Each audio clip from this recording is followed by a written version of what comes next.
ये कहानी है सेकेंड वर्ल्ड वॉर की, जब सोवियत यूनियन ने वॉर खत्म होने के बाद सभी जर्मन सोल्जर्स को कैदी बना लिया था। कहानी की शुरुआत में हमें साइबेरिया के एक प्रिजनर कैंप को दिखाया जाता है। यहाँ पर बहुत सारे सोल्जर्स हैं जिन्हें कैदी बनाया गया है। ये सब के सब जर्मन सोल्जर्स हैं। दरअसल वर्ल्ड वॉर 2 खत्म हो चुका है और अब जर्मन के सोल्जर्स को यहाँ पर प्रिजनर बनाकर लाया गया है, जिनसे यहाँ पर काम करवाया जाता है। इन्हीं में से एक कैदी जिसका नाम क्लेमेंट फोरेल है, जिसे 25 सालों की सजा हुई है। मतलब के 25 सालों तक उसे यहाँ पर मेहनत और काम करना होगा। वो यहाँ से भागना चाहता है क्योंकि वो यहाँ से भागकर अपनी वाइफ और बेटी के पास जाना चाहता है। यहाँ पर पहरा बहुत ज्यादा हार्ड नहीं होता क्योंकि यहाँ से भागने का मतलब है मौत। चारों तरफ बर्फ और ठंड है। अगर कोई कैदी यहाँ से भाग भी गया तो ठंड में जमकर उसकी मौत हो जाएगी। लेकिन क्लेमेंस को इस बात की कोई टेंशन नहीं है। वो बस यहाँ से किसी भी तरह से निकलना चाहता है और एक रात उसे मौका मिल जाता है। वो कोयले की गाड़ी में बैठकर यहाँ से निकल जाता है। रात को जब वो आसमान को देखता है तो तारों को देखकर उसे बहुत खुशी होती है और तभी अचानक से गाड़ी रुक जाती है। जब वो गाड़ी से बाहर निकलकर देखने की कोशिश करता है तो सोवियत का एक ऑफिसर उसे देख लेता है, जिसके बाद उसे कैंप वापस लाया जाता है और जमीन के अंदर बने एक छोटे से सेल के अंदर रखा जाता है। यहाँ पर बहुत ज्यादा ठंड होती है और ऊपर से बारिश भी हो रही होती है। साथ ही उसे खाने के लिए खाना नहीं दिया जाता, पर वो उस टॉर्चर से सरवाइव कर लेता है। 3 दिनों के बाद वार्डन उसे बाहर निकालता है और कहता है कि तुम्हारे साथी तुम्हारा इंतजार कर रहे हैं। इसके बाद वो उसी जगह जाता है जहाँ पर उसके साथी होते हैं, जो उसे देखकर बहुत गुस्से में होते हैं क्योंकि पिछले 3 दिनों से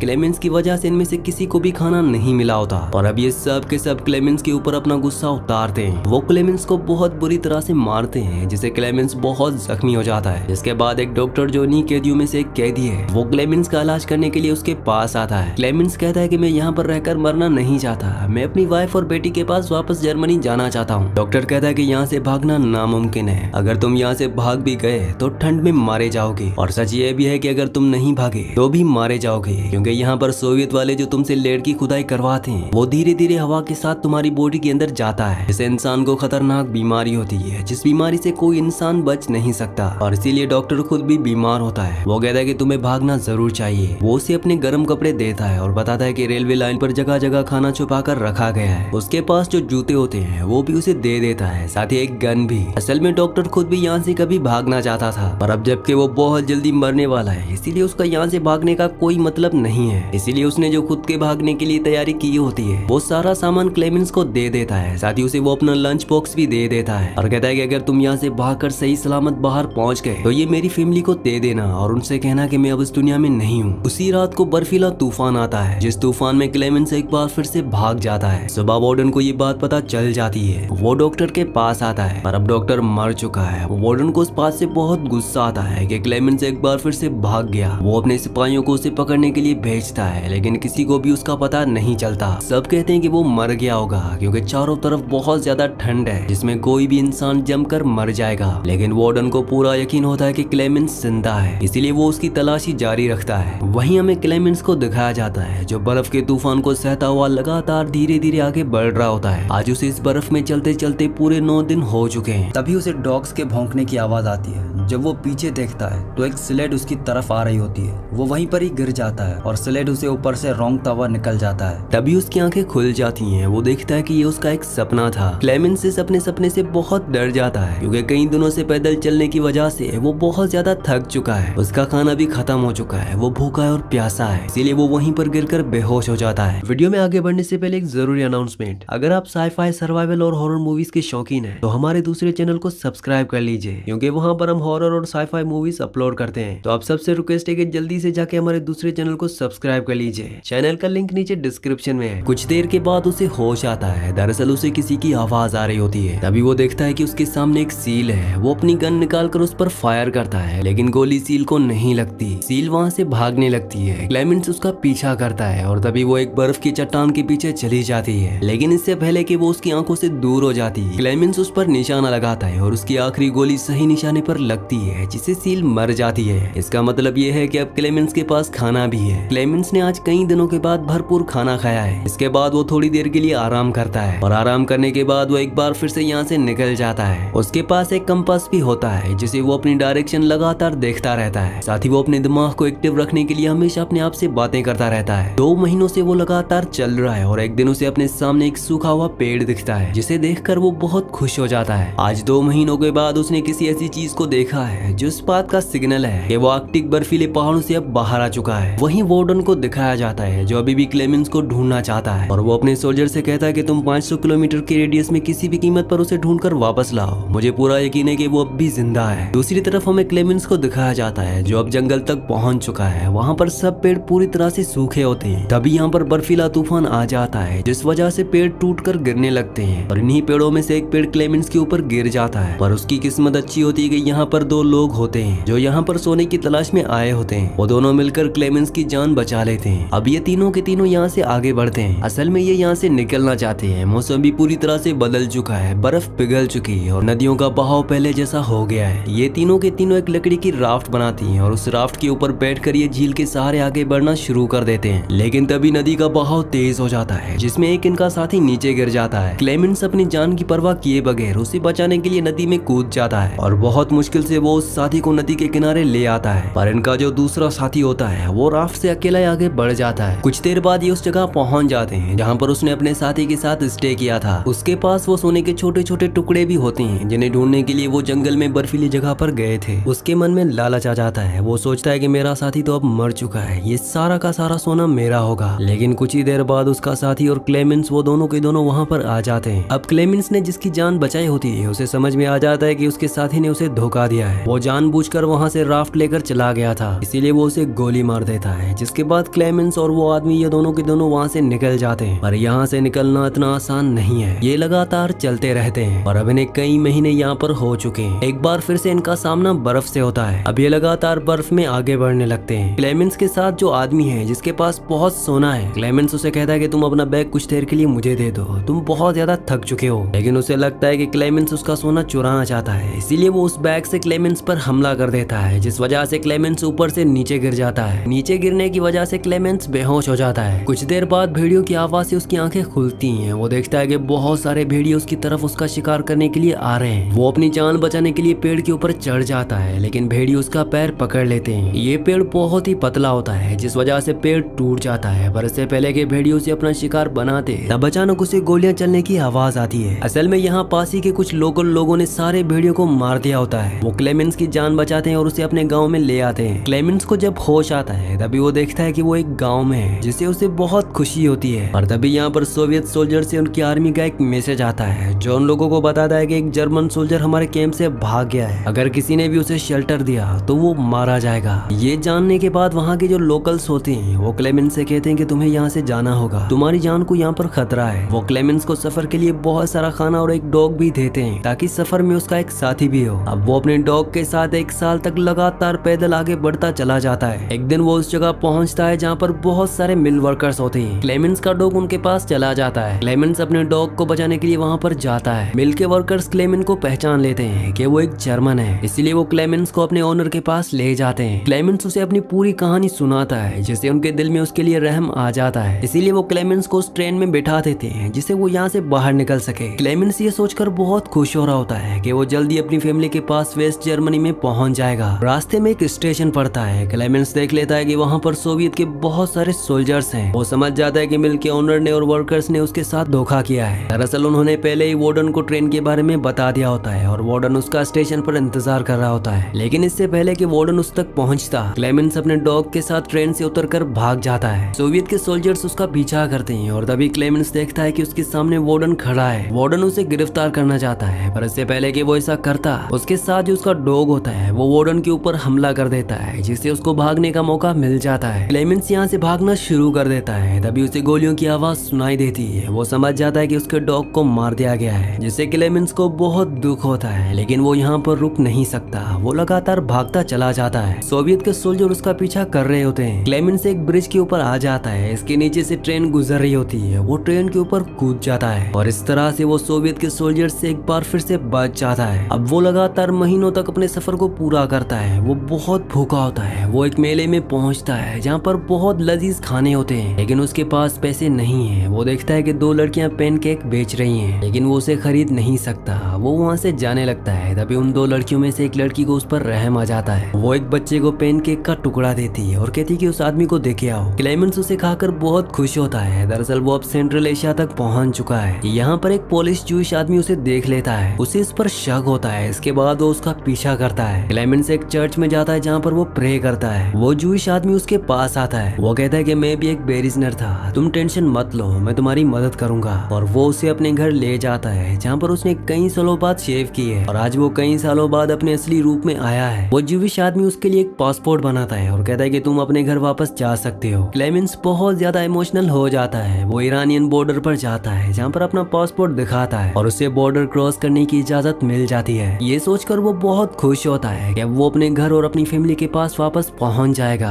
और जब वो ब्रिज को क्रॉस कर रहा होता है तभी उसकी आंखों पर रोशनी पड़ती है और अगले पल वो देखता है कि उसके सामने वार्डन खड़ा है। वो पीछे मुड़कर देखता है, तब उसे एहसास होता है कि अब भी वो सोवियत की जमीन पर है। इसका मतलब ये है कि वार्डन उसे गिरफ्तार कर सकता है। क्लेमेंस पूरी तरह से टूट जाता है क्योंकि उसकी 7 साल की मेहनत बर्बाद हो गई। आज से 7 साल पहले वो सोवियत की जेल से भागा था और आज 7 सालों के बाद जब वो अपने घर वापस जा सकता था तो वार्डन ने उसे पकड़ लिया। लेकिन तभी वार्डन उसके रास्ते से हट जाता है। ये देखकर क्लेमेंस को यकीन नहीं होता। वो धीरे धीरे आगे बढ़ता है पर वार्डन उसे नहीं रोकता। दरअसल उसके जिंदा रहने के, घर जाने के जज्बे ने वार्डन को बहुत ज्यादा इम्प्रेस किया होता है, इसीलिए वो उसको गिरफ्तार नहीं करता। लेकिन वार्डन की भी जीत होती है क्योंकि 7 साल पहले उसने कसम खाई थी कि वो किसी भी कीमत पर क्लेमेंस को पकड़ लेगा और आज उसने उसे पकड़ लिया। इसका मतलब यह है कि क्लेमेंस की और वार्डन की दोनों की जीत हुई और वो उसे यहाँ से जाने देता है। इसके बाद क्लेमेंस वेस्ट जर्मनी पहुंच जाता है जहाँ पर उसका घर है। आज क्रिसमस का दिन है। वो देखता है कि उसकी वाइफ और उसकी बेटी चर्च के लिए निकल रहे हैं। वो उनका पीछा करता है और वो चर्च पहुंच जाता है जहाँ चर्च में उसकी बेटी उसे देख लेती है और अपने डैड को पहचान लेती है और उससे गले से लग जाती है और इस तरह से क्लेमेंस कई सालों के बाद अपनी फैमिली से मिल लेता है। इसी सीन के साथ इस मूवी का, इस कहानी का एंड हो जाता है। अगली कहानी आप किस मूवी पर सुनना चाहते हैं मुझे नीचे कमेंट्स में जरूर बताना क्योंकि मैं आपके कमेंट्स पढ़ता हूँ और आपके प्यारे प्यारे कमेंट्स का बहुत बहुत शुक्रिया।